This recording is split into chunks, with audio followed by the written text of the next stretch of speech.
que moi, vous auriez réagi à quel titre et vous auriez dit la même chose ou pas? Bien. D'autre part, vous parliez d'influence sénatoriale. Je ne sais pas s'il y a une influence sénatoriale, mais j'ai passé un long moment, c'est la raison pour laquelle je ne présidais pas, avec Valérie Létard. Valérie Létard, que chacun connaît, mais qui est chargée par le Sénat d'une mission importante, mission qui va comprendre les présidents des différentes commissions du Sénat, qui va présenter un rapport à la fin du mois de décembre pour établir une proposition de loi pour qu'on clarifie clairement les choses entre ce qui relève de la loi et ce qui relève des décrets. Mais si vous retenez bien ce qu'a dit Luc Foutry, parce qu'il parlait avec son expérience à la fois d'élu régional, mais aussi de maire et de président de la communauté de communes, et chacun sait l'excellent travail qu'il y fait, c'est que derrière, on est en train de mettre nos territoires sous cloche. Voilà ce que ça veut dire. Et je le dis, dans une région où nous restons quand même morts de faim en matière de création d'emplois, j'ai du mal à imaginer, quand le moment sera venu, de dire à une entreprise pour laquelle est 200 000 € ou même plus, je l'assume, qu'on est capable de mettre sur la table, bah, écoutez, on est capable de vous trouver la main-d'œuvre, ce qui n'est pas le cas partout. On est capable de vous aider, mais on peut avoir des terrains, mais on n'a plus le droit de faire. Alors là, ce jour-là, il ne s'agira pas seulement d'être élu pour être confronté aux difficultés.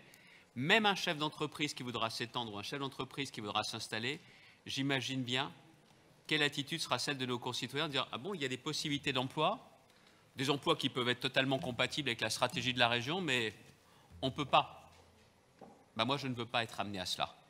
Donc nous savons pertinemment que de toute façon, aujourd'hui, il n'est plus question de construire comme on a construit. Il n'est plus question de minéraliser comme ça a été le cas pendant bien longtemps. C'est une évidence. Mais dans une région qui se singularise par ses grands projets, la question du grand port maritime Dunkerque est aussi une question, parce que nous avons là du foncier et nous savons parfaitement que l'avenir se fera avec une industrie décarbonée, tout le monde le sait. Le canal Seine-Nord-Europe, si ça, ce n'est pas le mariage de l'économie et l'écologie, il faut m'expliquer ce que c'est. Je ne veux pas qu'on soit pénalisé parce que nous sommes porteurs de ces projets-là. Et ces projets-là ne doivent pas seulement être mutualisés au niveau national, ils doivent être retirés du compte régional. Et ce veut a tout son sens, parce qu'on a un représentant de l'État qui est pleinement conscient de ce que cela veut dire dans la région, qui n'a pas envie qu'on nous mette sous cloche, mais qui est confronté aussi à la difficulté que nous avons au niveau national de faire entendre, comment dirait-on, du bon sens, juste du bon sens. Donc non seulement ce texte a vraiment tout son sens, mais ce que je souhaite clairement, c'est qu'on puisse établir une voie et que cette voie nous permette de concilier l'écologie et l'économie. C'est ça tout l'enjeu. Bien évidemment, dans le cadre d'une République des territoires, les choses seraient beaucoup plus simples. Mais je le dis à celles et ceux qui veulent réécrire le texte, il ne s'agit pas pour eux de vouloir le développement à n'importe quel prix, mais tout simplement de savoir marier les deux. Nous ne réussirons que si nous réussissons à marquer ensemble le social, l'écologie et l'économie. C'est ce que nous faisons sur des projets comme les Gigafactories.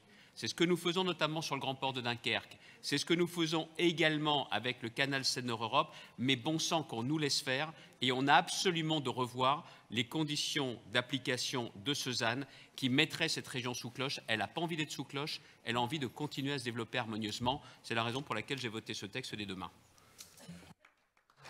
Merci, mes chers collègues. Nous avons fini.